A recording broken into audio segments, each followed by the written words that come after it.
मी राज्यातील शेतकऱ्यांसाठी कर्जमाफी योजना राबविण्याचे आश्वासन दिले होते। त्याकरिता समिती गठीत केली आहे।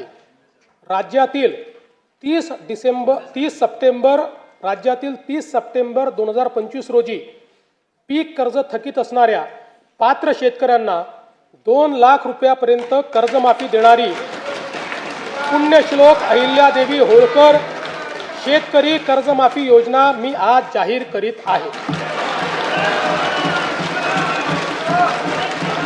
नानाभाऊ, राज्यातील नानाभाऊंना ऐकायचं एक मिनिट। राज्यातील 30 सप्टेंबर 2025 रोजी पीक कर्ज थकीत असणाऱ्या पात्र शेतकऱ्यांना 2 लाख रुपयापर्यंत कर्जमाफी देणारी पुण्यश्लोक अहिल्यादेवी होळकर शेतकरी कर्जमाफी योजना मी आज जाहीर करत आहे।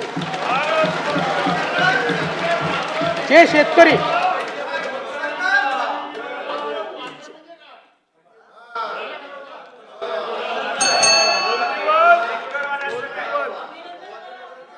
तुम्ही पण जाहीर केले तर पात्रच म्हटलं होतं, पात्रच म्हणावं लागतं, अपात्रांना देता येत नाही।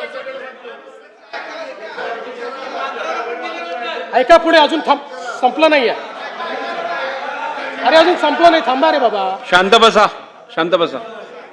जे शेतकरी कर्ज घेऊन नियमित परतफेड करतात अशा शेतकऱ्यांना प्रोत्साहन देण्याच्या हेतूने नियमित कर्ज परतफेड केलेली असल्यास राज्य सरकारनं आज कर्जमाफीची घोषणा केली, परंतु या घोषणेला आम्ही समाधानी नाहीये।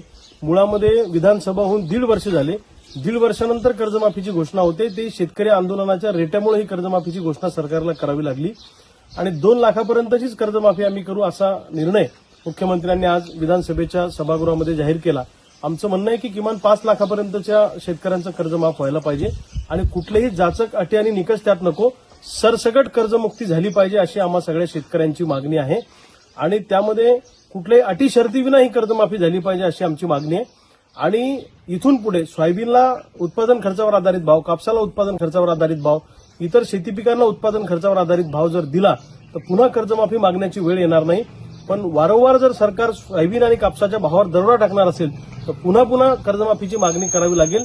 हे फक्त एक सलाईन आहे, याच्यातून शेतकरी खूप मोठा उभा राहील असं नाही आणि रेग्युलर कर्ज भरणाऱ्यांना किमान 1 लाख रुपये त्या ठिकाणी अनुदान जाहीर करायला पाहिजे होतं अशी आमची मागणी आहे। आजच्या कर्जमाफीच्या निर्णयामध्ये आम्ही पूर्णपणे समाधानी नाहीये।